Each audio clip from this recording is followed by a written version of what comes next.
Students, आज के इस सेशन में आपका स्वागत है। आज बात करेंगे हम ट्रांसफॉर्मेशन के इंटरोगेटिव सेंटेंस से असर्टिव सेंटेंस में बदलने की। तो देखिए, इंटरोगेटिव सेंटेंस होता क्या है। इंटरोगेटिव सेंटेंस में प्रश्न पूछने का काम किया जाता है और इसका स्ट्रक्चर क्या है। स्ट्रक्चर ये हेल्पिंग वर्ब, उसके बाद इसमें सब्जेक्ट, फिर मेन वर्ब, उसके बाद ऑब्जेक्ट, फिर अदर वर्ड आते हैं। असर्टिव सेंटेंस क्या होता है। असर्टिव सेंटेंस जो है उसका structure subject, helping verb, main verb और ऑब्जेक्ट, फिर अदर वर्ड। अब देखिए, एक बात ध्यान से आप सुने, अगर इंटरोगेटिव सेंटेंस में नॉट आया है तो असर्टिव सेंटेंस अफर्मेटिव में बनेगा, यानी कि उसमें से नॉट हट जाएगा। दूसरा, अगर इंटरोगेटिव सेंटेंस में नॉट नहीं आया है तो असर्टिव सेंटेंस नेगेटिव बनेगा, नेगेटिव सेंटेंस में बनेगा। देखिए, तो ये बात एक ध्यान रखें, अगर वाक्य में नॉट आया है तो हम उसको हटा देंगे और नहीं आया है तो हम लगा देंगे असर्टिव बनाते समय। एवर को नेवर में बदल देंगे, क्वेश्चन मार्क को हटा करके फुल स्टॉप लगा देंगे। बस इतनी सी बात आपको ध्यान रखनी है। अगर आपने इतना सा ध्यान रखा तो आपको इंटरोगेटिव से असर्टिव सेंटेंस बनाने में कोई प्रॉब्लम नहीं होगी। अब देखिए, एक एग्जांपल के थ्रू समझने की कोशिश करते हैं। पहला सेंटेंस हमारा दिया हुआ है, are you a student.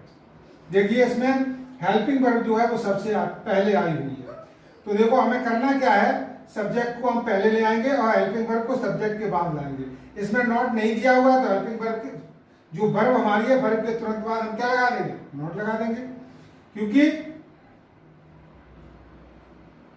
You are not a student, बस बन गया। और फुल स्टॉप हटा, वो क्वेश्चन मार्क को हटा करके फुल स्टॉप लगा दिया। दूसरा सेंटेंस देखें, इसमें लिखा हुआ है do you love your country. तो देखो, अब इस वाक्य में भी नॉट नहीं आया है तो हमको क्या करना है। देखिए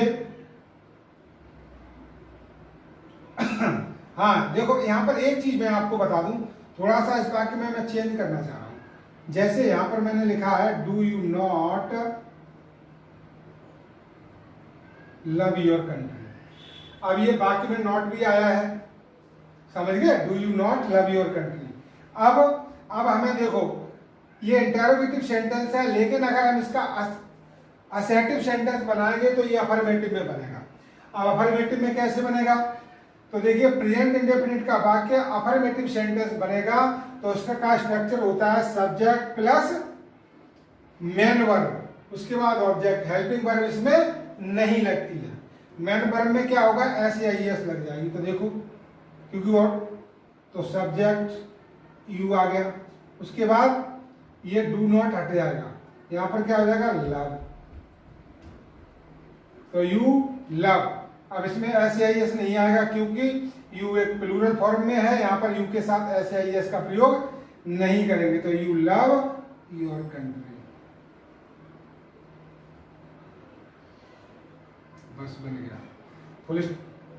और इसके स्थान पर हम क्या लगा देंगे, फुल स्टॉप, यानी क्वेश्चन मार्क को हटा के फुल स्टॉप लगा देंगे। You love your country. देखो, यहाँ इसका मतलब क्या है, do you not love your country. क्या तुम अपने देश को प्रेम नहीं करते हो। तो भाई ऐसा कौन सा व्यक्ति होगा जो अपने देश को प्रेम नहीं करता है। तो इसका मतलब क्या है, यू लव योर कंट्री, आप अपने देश को प्रेम करते हो। तो बिल्कुल ये दोनों का आशय सेम है, यानी इसका सेंस चेंज नहीं हुआ है। अगला सेंटेंस देखें, देखिए, does he not write a letter. Does he not write a letter, तो यहां पर क्या होगा, बिल्कुल यहां पर देख लीजिए, ये वाक्य भी इस सेंटेंस के अकॉर्डिंग बनेगा उसी तरीके से। तो इसमें देखो, सब्जेक्ट अब बाकी काय का है आपका, प्रेजेंट इंडेफिनिट टेंस का है, तो इसमें वर्ब की फर्स्ट फॉर्म आएगी राइट। लेकिन अब यहाँ पर हमारा सब्जेक्ट जो है वो सिंगुलर है, तो इसलिए यहाँ पर हम एस या एस का प्रयोग कर देंगे। तो यहाँ पर हमने एस लगा दिया, राइट्स हो गया, राइट्स आर लेटर। उसके बाद क्वेश्चन मार्क के स्थान पर फुल स्टॉप लगा दिया। यहाँ पर देखो shall I ever forget her, तो देखो यहाँ पर हमें क्या करना है, सब्जेक्ट को पहले लाना है और वर्ब को बाद में। तो आई सेल, और मैंने आपको बताया था एवर आया है तो उसको नेवर में चेंज करेंगे। आई सेल नेवर फॉरगेट हर, मैं उसे कभी नहीं भूल पाऊंगा। फॉरगेट हर, फुल स्टॉप लगा दिया। तो देखो सेल आई, क्या आई माने मैं, एवर फॉरगेट हर, क्या कभी मैं उसे भूल पाऊंगा, समझे। तो दूसरे सेंटेंस का मतलब देखिए, आई सेल नेवर फॉरगेट, मैं उसे कभी नहीं भूल पाऊंगा, यानी सेंस चेंज नहीं हुआ है आपका, इस सेंस का फॉर्म चेंज हो गया है लेकिन सेंस चेंज नहीं हुआ। तो इस तरीके से आप सेंटेंस को चेंज कर पाएंगे बिना अर्थ के बदले हुए। ठीक है, आप लोग एक स्क्रीनशॉट ले लीजिए और उसके बाद फिर मैं आपको कुछ नेक्स्ट रूल्स बताऊंगा जिसके अकॉर्डिंग आप अगले क्वेश्चन कर पाएंगे।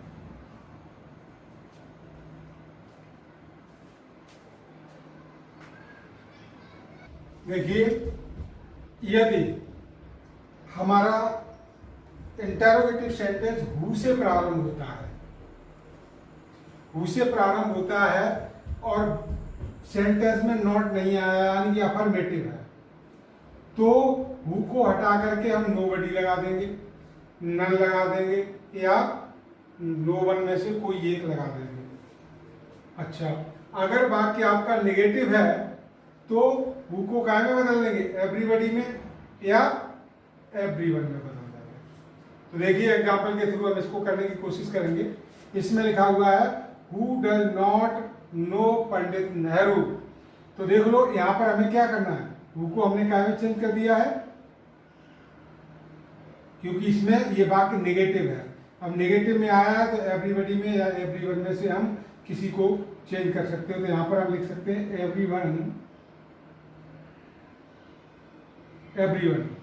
अब देख लो ये वाक्य जो है, अब ये काय में बनेगा, हमने बताया था अगर नॉट आता है तो हटा देते हैं, नहीं आता है तो लगा देते हैं।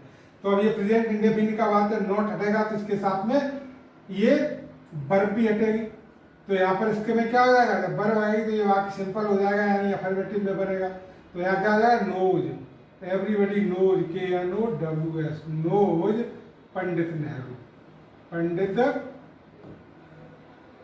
नेहरू,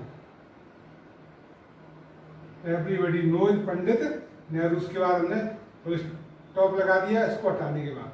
अब देखो who has seen the event, हवा को किसने देखा। अब देख लो ये वाक्य जो है इसमें नॉट नहीं आया है यानी कि ये अफर्मेटिव सेंटेंस में आएगा, तो इसको बनाएंगे तो ये वाक्य नेगेटिव बनेगा यानी हु को इसमें कुछ नहीं करना है, ये बहुत ही सरल है। हु को हटाने के बाद हम क्या लगा देंगे, नोबडी, नो वन या नन, कोई सा भी लगा दो। तो हम यहाँ पर हु की जगह क्या लगा देंगे, no one has seen the window, बस उसके बाद फुल स्टॉप लगा दिया क्वेश्चन मार्क को हटाने के बाद।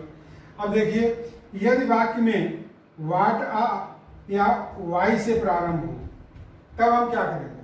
देखो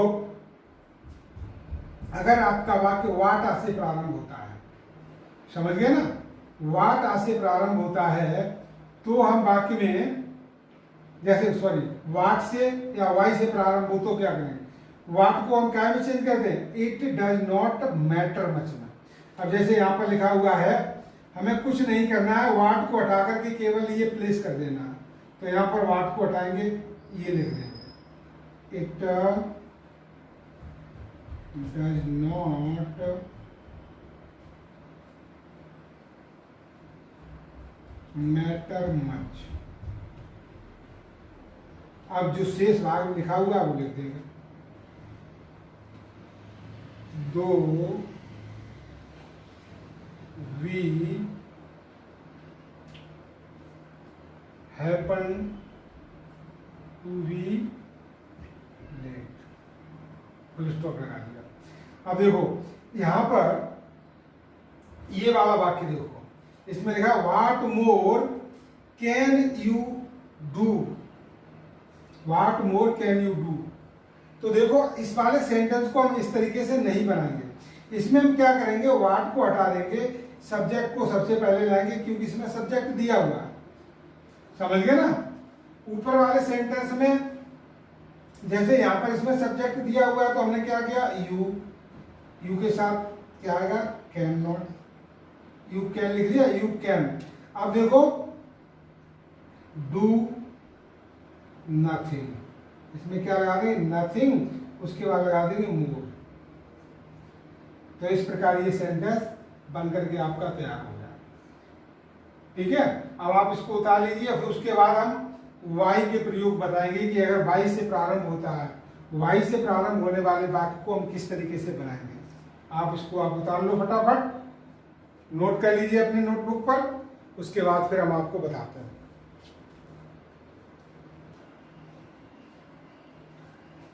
वाई, मैंने आपको बताया कि वाई अगर सेंटेंस के शुरू में आता है, अगर इससे कोई इंटरोगेटिव सेंटेंस प्रारंभ होता है तो इसको बनाने के 3 तरीके हैं। पहला तरीका है वाई को हम इट इज यूजलेस में चेंज करेंगे, उसके बाद इसमें इंफिनिटिव का प्रयोग होता है, यानी टू प्लस वर्ब की फर्स्ट फॉर्म। अगर दूसरा तरीका ये है वाई को हटा के इट इज नो यूज, फिर हम क्या करेंगे, B1 में ING जोड़ देंगे। और तीसरा तरीका ये है इट इज एक्सट्रीमली फुलिश लिखने के बाद फिर हम इंफिनिटिव का प्रयोग करेंगे।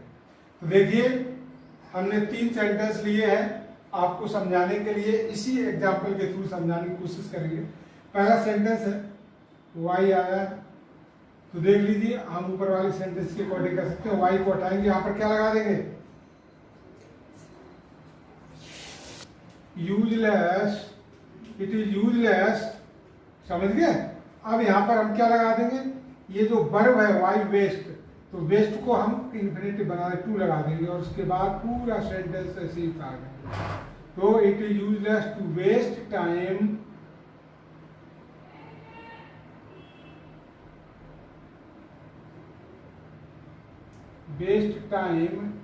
in reading press, full stop.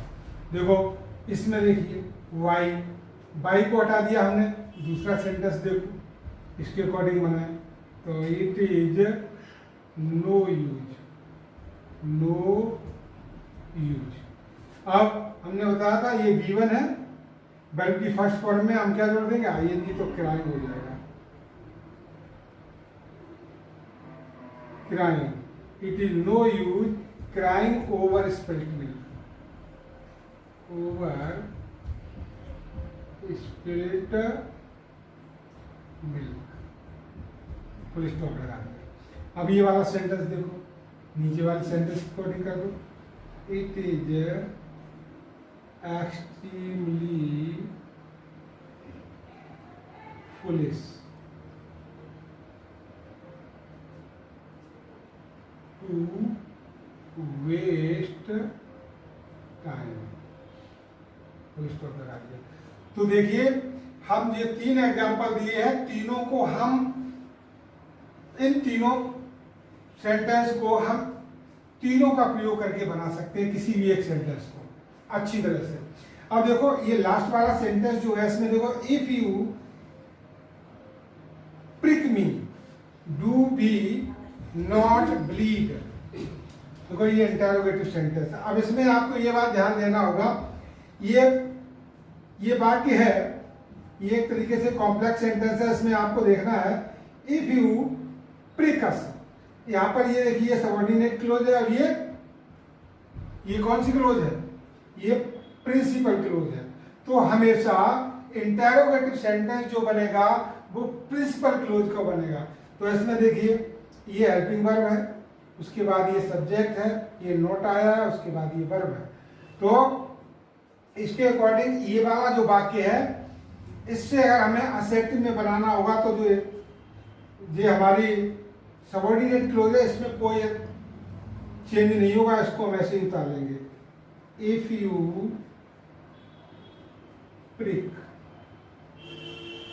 Us, comma.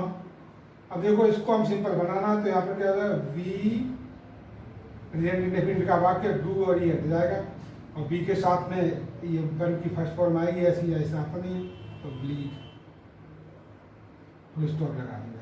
तो इस तरीके से हम सारे सेंटेंस को आसानी से कर पाएंगे। एक बात और, आप लोग इसको अच्छी तरीके से नोट डाउन कर लीजिए, और यदि अभी तक आपने मेरा चैनल सब्सक्राइब नहीं किया है तो प्लीज इसे सब्सक्राइब कर लीजिए, नीचे दिए हुए बेल आइकन को दबा दीजिए, ताकि समय समय पर नए अपडेट होने वाले वीडियोज आपको मिलते रहें। धन्यवाद।